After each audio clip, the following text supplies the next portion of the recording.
Good morning students, welcome to bio class with Anil Verma sir. Students, अब हम लोग इस वीडियो में राइबोसोम और लाइसोसोम तथा रसधानियाँ, सेंट्रोसोम, न्यूक्लियस, इन सब के बारे में अध्ययन करेंगे। ठीक है, तो पहला हमारा शुरू हो रहा है राइबोसोम। राइबोसोम कला विहीन होता है, यानी कि इस पर किसी प्रकार की झिल्ली नहीं पाई जाती, कोई आवरण इस पर नहीं पाया जाता, मेम्ब्रेन लेस होता है, जिसका डायमीटर 15 एंगस्ट्रॉम से 250 एंगस्ट्रॉम तक हो सकता है। ठीक, नेक्स्ट बात, इसको खोजा किसने था? साइंटिस्ट पैलेड ने 1953 में। आए बात समझ में? और इसके लिए उन्हें, इस खोज के लिए, क्योंकि राइबोसोम बहुत ही इम्पोर्टेंट सेल पार्ट है, ठीक है, कोशिकांग है, ये कोशिका में पाए जाने वाला बहुत इम्पोर्टेंट है, जो प्रोटीन संश्लेषण का कार्य करता है, प्रोटीन सिंथेसिस का कार्य करता है। बहुत इम्पोर्टेंट प्रोटीन होता है हमारे लिए, उसके सिंथेसिस में, उसके संश्लेषण में यह कार्य करता है। इसलिए बहुत बड़ी यह खोज थी, इसलिए 1974 में इन्हें नोबेल प्राइज़ मिला था, नोबेल प्राइज़। ठीक है, राइबोसोम को क्या क्या कहते हैं? पैलेड कण भी कहते हैं, क्योंकि इसको खोजा किसने था? साइंटिस्ट पैलेड ने। किसने इसका सर्च किया था? साइंटिस्ट पैलेड ने। इसलिए इनके नाम पर इसे पैलेड पार्टिकल भी कहते हैं, पैलेड कण भी कहते हैं। और साथ साथ मैंने आपको पहले ही बताया, चूँकि इस प्रोटीन संश्लेषण में सबसे ज़्यादा कारगर होता है, इसलिए इसे हम फैक्ट्री ऑफ प्रोटीन, यानी प्रोटीन की फैक्ट्री भी कहते हैं। ठीक है, इतनी बातें हुई।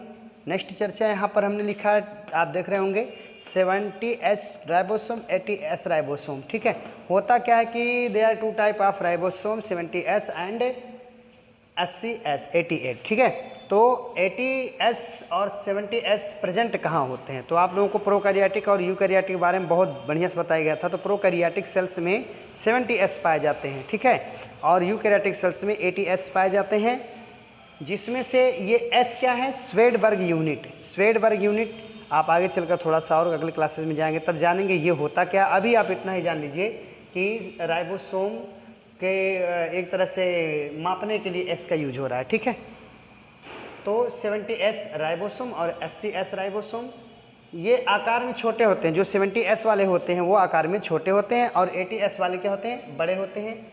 दूसरी बात, ये तो पहले ही बता दिया कि ये प्रोकैरियोटिक में, यूकैरियोटिक में। ठीक, फंक्शन के बारे में अगर बात करें तो प्रोटीन संश्लेषण यानी प्रोटीन सिंथेसिस का वर्क करता है। दूसरी बात, पॉलीपेप्टाइड के निर्माण के लिए, पॉलीपेप्टाइड के निर्माण के लिए आवश्यक एंजाइम बनाना। ठीक है, राइबोसोम एंजाइम भी बनाते हैं।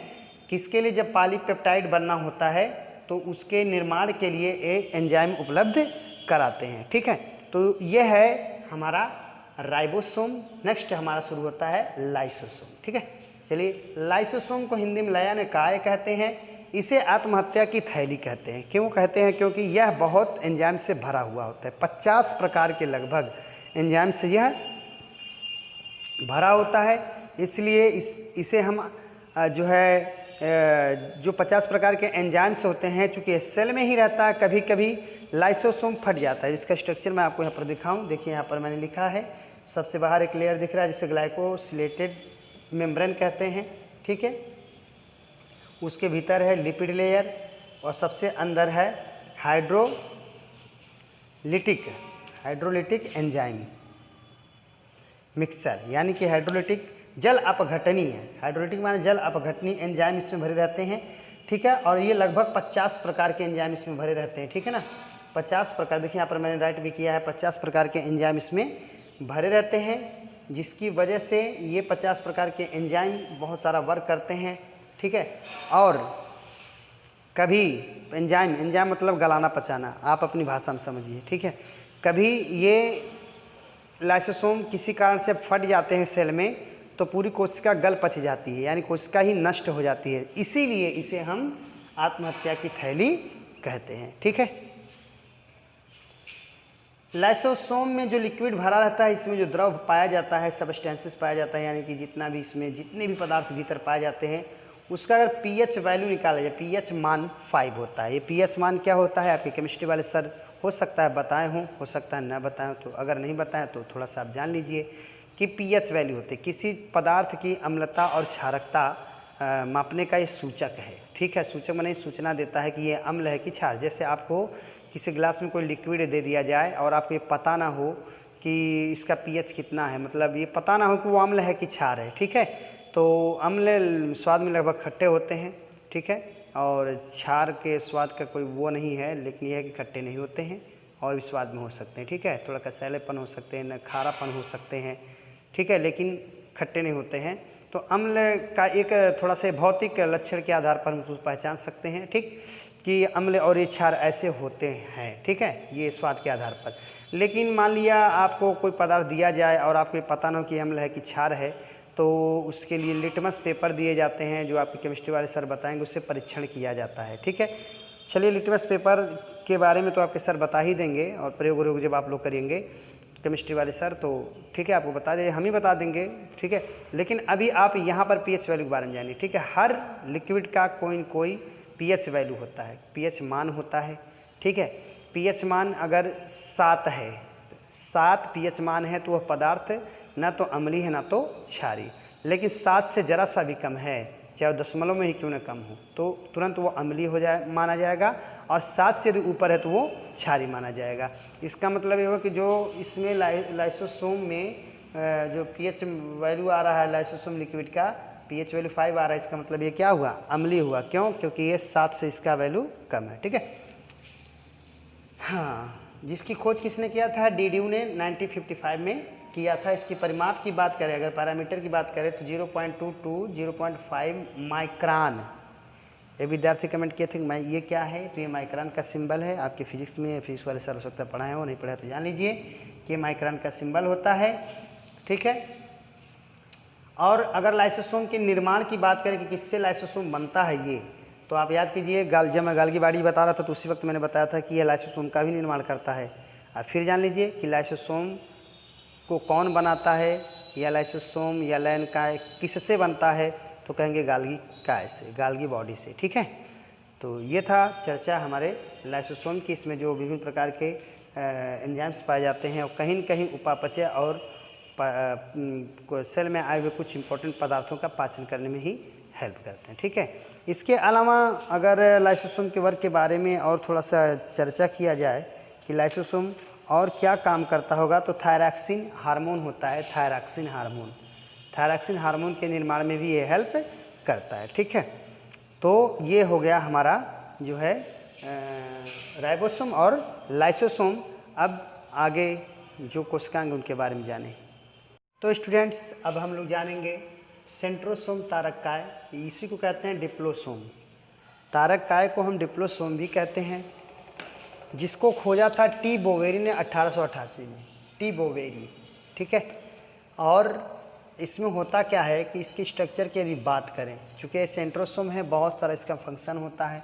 पहले तो कार्य के बारे में जान लीजिए कि सेल डिवीजन के समय तर्क तंतुओं का निर्माण करना। ये सेल डिवीजन क्या होता है, जरूर दिमाग में आपके सवाल आ रहा होगा सेल डिवीजन।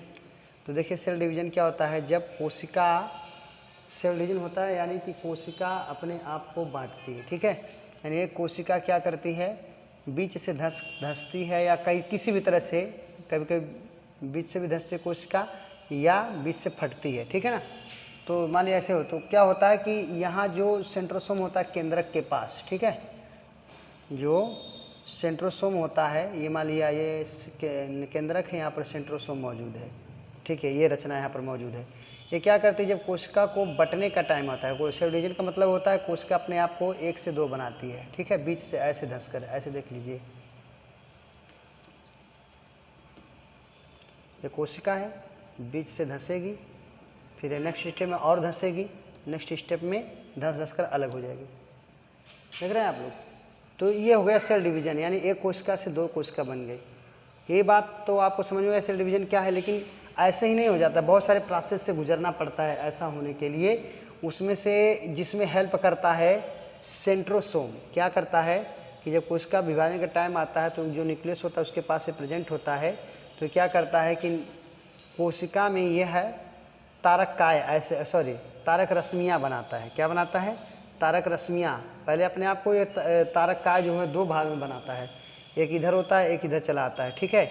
और इसमें अपने अंदर से इस तरह से तर्क तंतु बनाता है, ठीक है, ऐसे ऐसे दोनों साइड से, ठीक है। इस पर आकर क्रोमोसोम्स व्यवस्थित होते हैं। ये सब जब आप लोग सेल डिवीज़न पढ़ेंगे किसी क्लास में तो वहाँ पर इसको जानेंगे कि हाँ सेंट्रोसोम कैसे कार्य करे, ठीक है। तो मुख्य कार्य तो इसका यही होता है। बाकी स्पर्म होता है जो नर युग्मक या शुक्राणु जो होता है, शुक्राणु याद रखिएगा, ठीक है। ये शुक्राणु क्या होता है नेक्स्ट क्लास में आप जानेंगे। अभी आप ये जाने कि शुक्राणु जो होता है उसका ये टेल होता है, पूँछ, ये पूँछ गत करने में बड़ी ये शुक्राणु को गत करने में बड़ा हेल्प करता है ये, ठीक है। मोशन, ये टेल ना रहता तो ये भाग नहीं पाता, दौड़ भाग नहीं पाता है शुक्राणु। इसमें ये फाइबर्स बनाता है, ठीक है। इस टेल में टेल फाइबर्स बनाता है, फाइबर्स में तंतु बनाता है इसमें, ताकि इसमें जो है गति बनी रहे, ठीक। चलिए अब इसके स्ट्रक्चर की बात करें कि इसका स्ट्रक्चर कैसा होता है। तो आप देख सकते हैं कि यहाँ पर आप देख रहे होंगे कि ट्यूबल्स दिखाई दे रहे हैं। देखिए 1 ट्यूबल, 2 ट्यूबल, 3, इसी तरह 3 के समूह में यानी त्रिक समूह में व्यवस्थित हैं। इनकी टोटल नंबर होती है, टोटल संख्या इनकी होती है 27, ठीक है। कितनी होती है? 27 होते हैं ये। और उसमें ये त्रिक के समूह में व्यवस्थित होते हैं। त्रिक माने 3 के समूह में। आप देख रहे हैं बड़े एकदम साफ दिख रहा है। 3 का समूह है, 1 2 3 4 5 6 7 8 9। 3 का यदि ट्यूबल्स बने तो कितना क्रम बनाना पड़ेगा? 9, 9 त्रिक 27, ठीक है। तो इस तरह से इसमें माइक्रो ट्यूबल्स पाए जाते हैं, ठीक है ना। माइक्रो ट्यूबल्स क्या करते हैं, ये बीच में जो इसका हिस्सा होता है उसको हम हब कहते हैं, उसी हब से ये जुड़े रहते हैं माइक्रो ट्यूबल्स त्रिक समूह बनाकर। टोटल माइक्रो ट्यूबल्स की संख्या 27 पाई जाती है। को तो क्वेश्चन उठ सकता है परीक्षा में। देखिए 3 वर्ड आ रहा है, 3 9 27, ठीक है। तो 3 में क्या है? 3 ट्यूबल्स की व्यवस्था होने की जो है व्यवस्थित होने की क्रिया है, ठीक है। 3 में तो ये 3 ट्यूबल्स एक साथ हैं, ये दिमाग में रखिएगा। और दूसरी बात क्या दिमाग में रखना है कि ये त्रिक है जिसे हम त्रिक कहते हैं, ठीक है। ये 3 ट्यूबल्स एक साथ अगर हों तो कहेंगे त्रिक। और ये त्रिक के बार मौजूद होंगे 9 बार, ठीक है। तो 9 क्या है? त्रिकों की संख्या। और टोटल ट्यूबल्स कितने हो जाएंगे? 27। तो ये दिमाग में रखिएगा 3 9 और 27। परीक्षा में जो पूछेगा उसके बारे में लिखिएगा, ठीक है। और जिससे जुड़े थे बीच में वो हब होता है, ओके। तो ये था हमारा सेंट्रोसोम। चलिए वैक्यूल्स के बारे में जानते हैं। वैक्यूल्स तो बड़ी छोटी सी चीज़ है, उसके बारे में जानिए कि मान लिया यह कोशिका है, यह केंद्रक है, ये माइटोकॉन्ड्रिया, लाइसोसोम, गाल्गी क्या तमाम इसमें होते हैं ना। उसमें आपको मैंने बताया था शुरू में सेल का परिचय देते वक्त कि उसमें बड़ी सी, अगर प्लांट सेल है तो बड़ी सी रहती हैं ये, ठीक है। ये होती है वैक्यूल्स, ठीक है। वैक्यूल्स होती हैं। इसके झिल्ली को हम टोनोप्लास्ट कहते हैं। कभी परीक्षा में पूछा हुआ भी क्वेश्चन है, टोनोप्लास्ट की जो है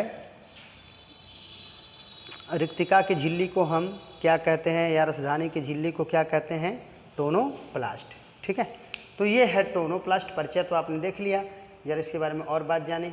वैक्यूल्स यानी रिक्तिका या रसधानी की खोज किसने किया था? एंटोनी वान लीवेनहॉक ने। किसने किया था? एंटोनी वान लीवेनहॉक। कब? 1676 में।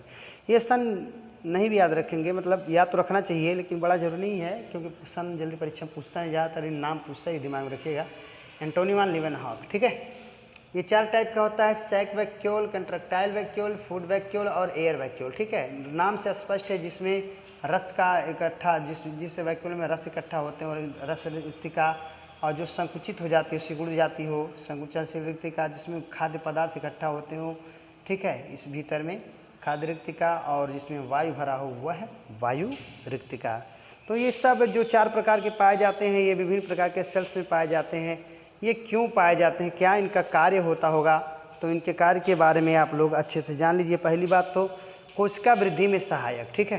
ये अपने अंदर पदार्थ को कलेक्ट करते रहते हैं, जब ये फूलेंगे, ये बड़े होते हैं तो कोशिका भी क्या होती है? बड़ी होती चली जाती है। इसके कहते हैं कोशिका वृद्धि में सहायता करना, ठीक है। नेक्स्ट स्टेप है हमारा पत्तियों तथा शाखाओं को सीधे खड़े रखना। पत्तियों और शाखाओं को ये क्या करते हैं? सीधे खड़े रखते हैं, क्योंकि इसमें जो पाए जाने वाले पदार्थ हैं वह इसमें हेल्प करते हैं, ठीक है। पत्ती और तने में जहाँ भी ये पाए जाते हैं, मतलब वहाँ सेल जरूर होगा पत्ती तना में, तो उस सेल में वैक्यूल्स भी होंगे। तो ये सीधे खड़े रखने का कार्य करते हैं, ठीक है, क्योंकि इसमें तमाम पदार्थ जैसे 4 प्रकार के आधार पर इनको उनके पदार्थ, स्पेशली वायु रिक्तिका, ठीक है। वायु को भरकर ताने रखने का कार्य करती है। अगला है भोज्य पदार्थों को संचित रखना, ठीक है। इसके अलावा बहुत सारे कार्य हैं, आप 2-4 कार्य जरूर याद रख लीजिए, नोट मैंने भेज दिया, ठीक है। अब चलिए कोशिका का वो हिस्सा शुरू होने जा रहा है, ठीक है, जो मतलब अब तक जो हम लोग पढ़े साइटोप्लाज्म पढ़ रहे थे। याद कीजिए प्रोटोप्लाज्म को 2 पार्ट में बांटे थे, साइटोप्लाज्म, न्यूक्लियस। तो साइटोप्लाज्म सब खत्म, यही सब था साइटोप्लाज्म। माइटोकॉन्ड्रिया, गाल्जी का, राइबोसोम, लाइसोसोम, सेंट्रोसोम और यहाँ पर ये जो है वैक्यूल्स आदि, ठीक है। अब हम लोग का शुरू होगा न्यूक्लियस, केंद्रक। स्टार्ट करते हैं। तो स्टूडेंट्स स्टार्ट करते हैं न्यूक्लियस। न्यूक्लियस आप मान लीजिए कि यह सेल है, एक बार फिर से आपको दिखा दूं, ठीक है। सेल है, इस सेल में ऐसे गाढ़ी सी रचना थी जिसमें केंद्रिका, क्रोमेटिन धागे ऐसे ऐसे पाया जा रहा था, ठीक है। इसका हमें अच्छे से स्टडी करना है ना, तो इसको हम आउट करके यानी जूम करके अध्ययन करेंगे, ठीक है। तो इसको मान लिया हम आउट कर लेते हैं, ठीक है। अब चलिए आउट करके हम देखते हैं कि न्यूक्लियस का स्ट्रक्चर कैसे होता है, ठीक है। न्यूक्लियस को पहली बात तो हम लोग क्या कहते हैं, न्यूक्लियस को हम लोग द ब्रेन ऑफ सेल, कोशिका का मस्तिष्क कहते हैं। जिस तरह से हमारे पूरी बॉडी में जितने कार्य हो रहे हैं उन पर हमारा मस्तिष्क नियंत्रण रखता है कि कौन सा कितना कार्य होना है, सारी बात की जानकारी रखता है, ठीक है। अपनी देखरेख में हमारा मस्तिष्क बॉडी के सारे वर्क करवाता है। उसी तरह से सेल के सारे वर्क को न्यूक्लियस ही करवाता है, ठीक है। न्यूक्लियस कंट्रोल रखता है कि मतलब कहाँ पर कितना कार्य करवाना है, कितना नहीं कराना, ठीक है। तो यह है ब्रेन ऑफ सेल, न्यूक्लियस। और न्यूक्लियस के खोजकर्ता रॉबर्ट ब्राउन थे, जो 1831 में खोजे थे। रॉबर्ट ब्राउन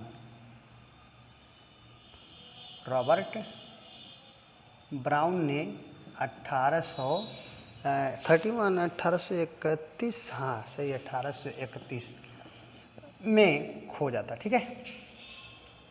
न्यूक्लियस के स्ट्रक्चर के बारे में जाने तो न्यूक्लियस जो होता है दोहरे झिल्ली का होता है, देख रहे हैं आप, दोहरा झिल्ली में बना रहा हूँ। और बीच बीच में जो मैं गैपिंग छोड़ रहा हूँ, गैपिंग वैपिंग नहीं, ये छिद्र है। न्यूक्लियस में कई जगह छिद्र होता है, ठीक है। न्यूक्लियस में कई जगह छिद्र होता है।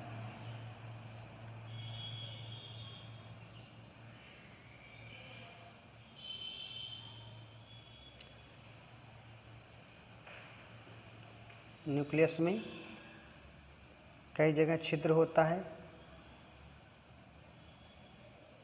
जो आप देख रहे हो, ठीक है। ये दोहरे डबल लेयर होता है, डबल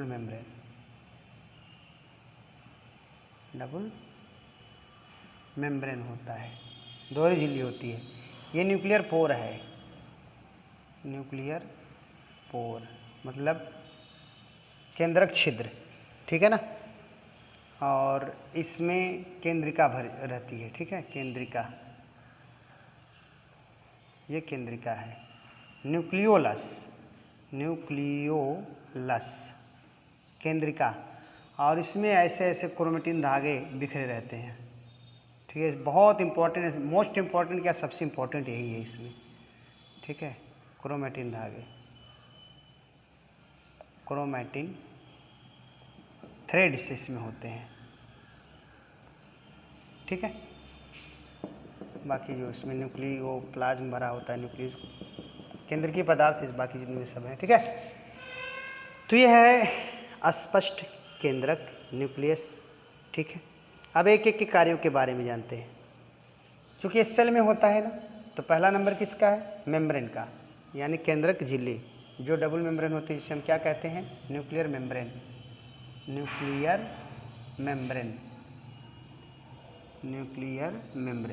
तो न्यूक्लियर मेम्ब्रेन क्या करता है कि यह सेल में है ना, तो सेल में साइटोप्लाज्म और न्यूक्लियोप्लाज्म, इसमें पदार्थ को हम कहते हैं न्यूक्लियोप्लाज्म या केंद्रक द्रव्य, ठीक है।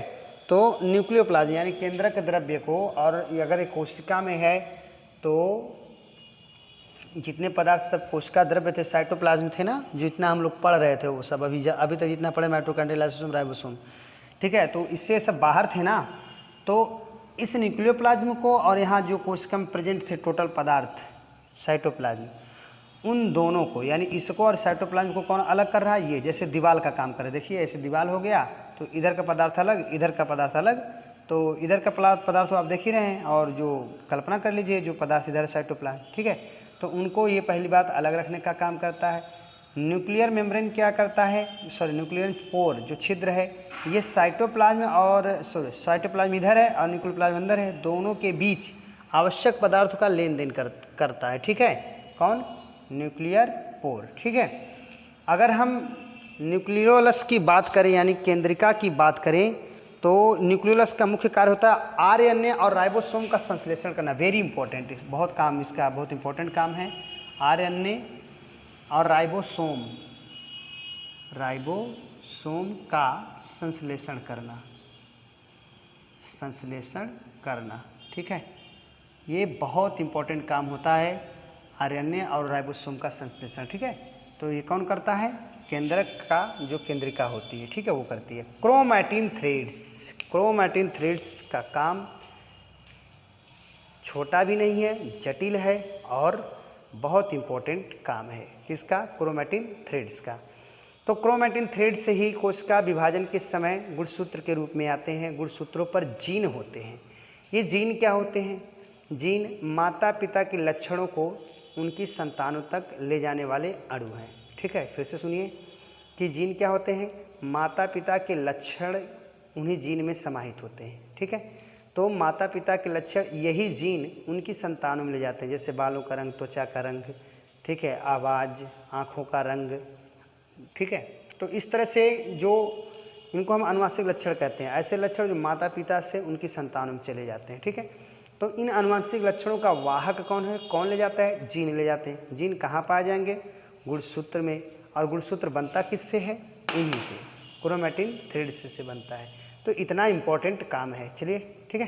तो ये क्रोमैटिन थ्रेड्स के बारे में हुई बात। अब क्रोमैटिन थ्रेड कैसे गुणसूत्र बनाता है इसके बारे में जानेंगे। तो स्टूडेंट्स, अब आप लोगों को हम बताएंगे कैसे गुणसूत्र बनता है, क्रोमोसोम बनता है। यानी अब हम पढ़ेंगे क्रोमोसोम होता क्या है, पहले ये जानिए।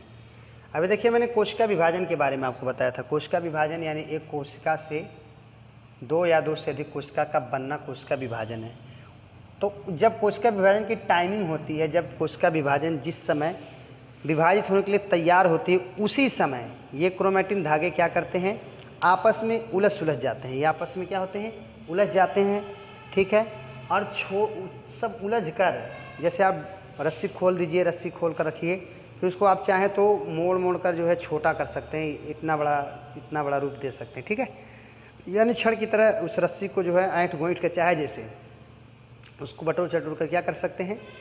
छड़ की तरह बना सकते हैं। उसी तरह से क्रोमैटिन धागे आपस में कोशिका विभाजन के समय, परिभाषा ध्यान रखिएगा, सेल डिवीजन के समय यानी कोशिका विभाजन के समय क्रोमैटिन धागे आपस में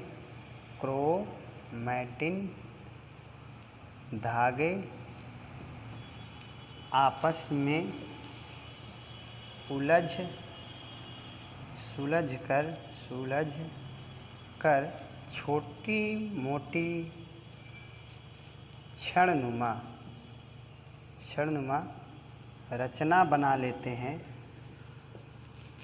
हैं, जिन्हें हम गुणसूत्र कहते हैं।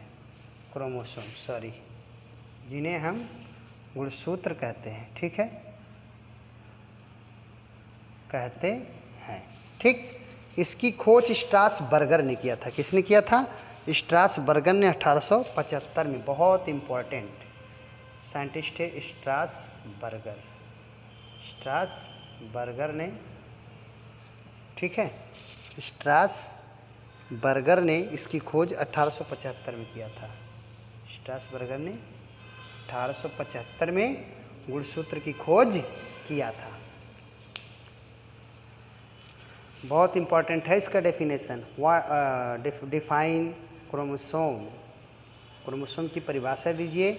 और कई बार कई परीक्षाओं में, प्रतियोगी परीक्षाओं में पूछता है गुणसूत्र की खोजकर्ता कौन है, गुणसूत्र का कार्य क्या है, ठीक है। तो चलिए, ये होता है गुणसूत्र।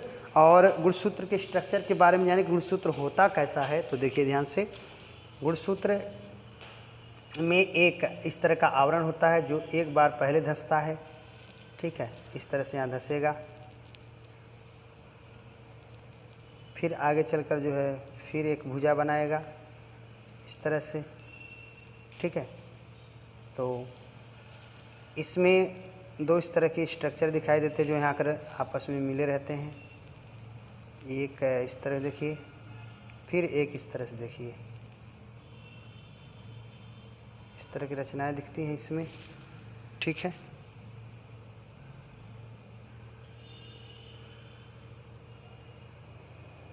इस तरह की रचनाएं दिखती हैं।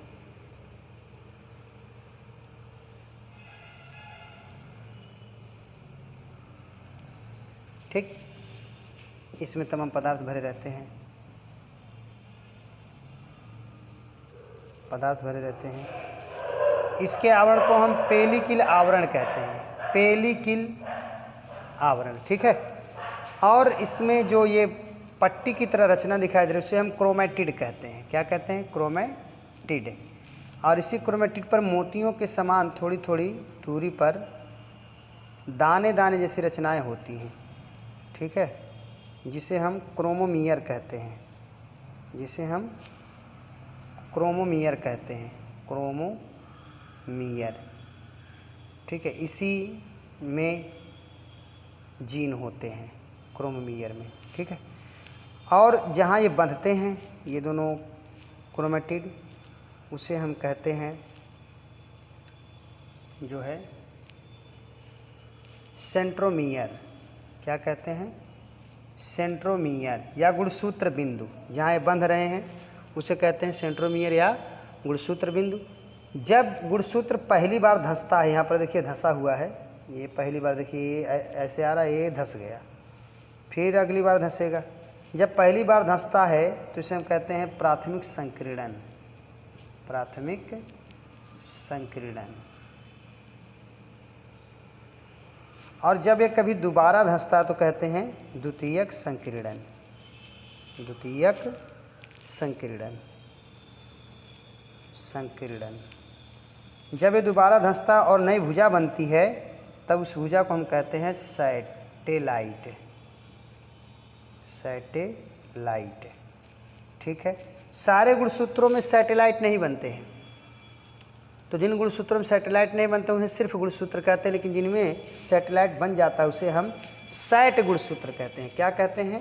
सैट गुणसूत्र, सैट गुणसूत्र। ये दिमाग में रखिएगा कि जिन गुणसूत्रों में सैटेलाइट बन जाते हैं उन्हें हम सैट गुणसूत्र कहते हैं, ठीक है। तो ये है क्रोमोसोम्स, ठीक है। क्रोमोसोम के प्रकार की यदि बात करें, क्रोमोसोम कितने प्रकार का होता है, तो यहाँ तो दिख रहा है, तो क्रोमोसोम 4 प्रकार का होता है। मैं यहाँ दिखा रहा हूँ आपको, दिख रहा है ना? ठीक है, दिखाई देना चाहिए। तो नहीं, थोड़ा सा बढ़िया से बता दूँ अच्छे से मिटाकर। गुणसूत्र की यदि बात करें तो गुणसूत्र जो होता है 4 प्रकार का होता है। गुणसूत्र 4 प्रकार का होता है, ठीक है। किसके आधार पर? सेंट्रोमियर या गुणसूत्र बिंदु के आधार पर। सेंट्रोमियर के आधार पर गुणसूत्र जो होता है कितने प्रकार का होता है? 4 प्रकार का होता है, 4 प्रकार का होता है, ठीक है। सेंट्रोमियर के आधार पर गुणसूत्र 4 प्रकार का होता है, ठीक है। तो पहला क्या है? 1 2 3 4। पहले को कहते हैं, ऐसे ही समझाते चलिए चित्र बनाकर। तो पहला होता है सेंट्रोमियर के आधार पर जो गुणसूत्र है वो पहला है मेटासेंट्रिक, मेटासेंट्रिक। कब? जब यह गुणसूत्र बिंदु गुणसूत्र के बिल्कुल बीचों बीच पाया जाएगा, ठीक है। जब यह गुणसूत्र बिंदु, ये क्या है? सेंट्रोमियर या गुणसूत्र बिंदु है, सेंट्रोमियर। जब बिल्कुल बीचों बीच पाया जाएगा तब इसे हम कहेंगे मेटासेंट्रिक। और जब एक तरफ थोड़ा सा बिल्कुल बीचों बीच से हटकर थोड़ा सा साइड में पाया जाएगा तब इसे हम कहेंगे सब मेटासेंट्रिक। तब क्या कहेंगे? सब मेटासेंट्रिक। सब मेटासेंट्रिक, ठीक है। इसे कहेंगे सब मेटासेंट्रिक जब एक साइड में थोड़ा सा पाया जाएगा, और जब बहुत साइड में चला जाएगा गुणसूत्र बिंदु। देखिए आप देख रहे हैं कि अब एकदम किनारे पहुंचने, एकदम किनारे नहीं बल्कि एकदम किनारे पहुंचने वाला हो। जैसे ये देखिए बस थोड़ा ही रह जाए, दूसरा भुजा थोड़ा सा ही रह जाए और सेंट्रोमियर यहाँ आ जाए, ठीक है। ये सब क्या चल रहा है? सेंट्रोमियर ही है। सेंट्रोमियर के ही तो आधार पर जो है सेंट्रोमियर के ही आधार पर 4 प्रकार हो रहा है ना। तो जब ये गुणसूत्र, जब सेंट्रोमियर जो है बहुत किनारे पहुंचने वाला रहेगा, एकदम किनारे न पहुंचे, ठीक है, तब इसे हम कहते हैं एक्रोसेंट्रिक। सही है, तब कहते हैं इसे एक्रोसेंट्रिक, ठीक है।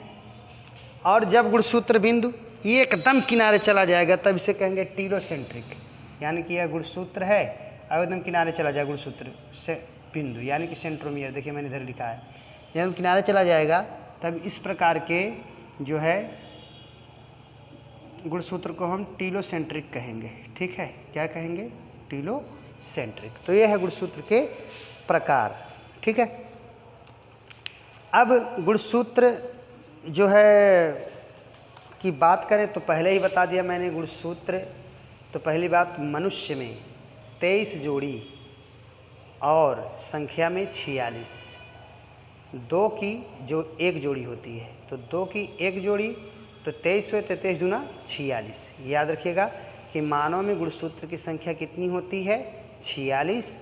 और अगर जोड़ी पूछे कि मानव में गुणसूत्र की संख्या कितनी जोड़ी होती है, तब क्या कहेंगे? 23 जोड़ी, ठीक है। तो जब जोड़ी का नाम नहीं लेगा तो 46 मानव में, और जब जोड़ी का नाम लेगा तो 23, ठीक है। ये गुणसूत्र की संख्या पाई जाती है, ठीक है ना। और भी जो है क्या नाम है, जीवों में इनकी संख्या अलग अलग होती है। तो जीवों में जब इनकी संख्या अलग अलग होती है तो उसके लिए मैंने नोट भी भेज दिया था। फिलहाल थोड़ा सा मेरे पास नोट है, उसको मैं थोड़ा सा पढ़कर बता दूँ आप लोगों को और किसमें कितना पाया जाता है। अगर जो है पैरामीशियम की बात करेंगे तो इसमें 30 से 40, ठीक है, क्योंकि पैरामीशियम में भी कई प्रजातियां होती हैं, किसी में 30 संख्या और किसी में 40, ठीक है। और जोड़ी की बात करेंगे तो 15 से जो है 20, और क्या हाइड्रा में 32, ऑनियन में 16। ये जो मैं बता रहा हूँ संख्या बता रहा हूँ, इसका आप आधा कर लें तो जोड़ी हो जाएगा। जैसे ऑनियन में 16 है तो इसमें जो है क्या नाम है, गुणसूत्रों की संख्या 16 है, तो जोड़ी में कितना? 8। समझ गए ना। इस प्रकार से कुछ जीवों में आप लोग जो है याद कर लीजिएगा गुणसूत्रों की संख्या के बारे में। बाकी मैंने नोट तो भेज ही दिया था। अब बात करेंगे गुणसूत्र के कार्य की। तो गुणसूत्र का वही कार्य है जो इस जीन होने के नाते इसका मुख्य कार्य ही है माता पिता के लक्षणों को उनसे उनकी संतानों में ले जाने, यानी अनुवांशिक वाहक होते हैं गुणसूत्र, ठीक है। अनुवांशिक लक्षणों के वाहक होते हैं, ठीक है। तो इस प्रकार से हमारा यह चैप्टर फिनिश हो गया और आप लोग टेस्ट की तैयारी कर लीजिएगा, टेस्ट होने वाला है, ठीक है। अब आप लोगों को कोई प्रॉब्लम आती है तो आप अपने जो है क्या नाम है, जब हम ऑनलाइन होते हैं आपके टाइम टेबल के अनुसार, तो अपनी बात इस चैप्टर से संबंधित रखिएगा, उसका निदान किया जाएगा। चैप्टर फिनिश हो गया। धन्यवाद।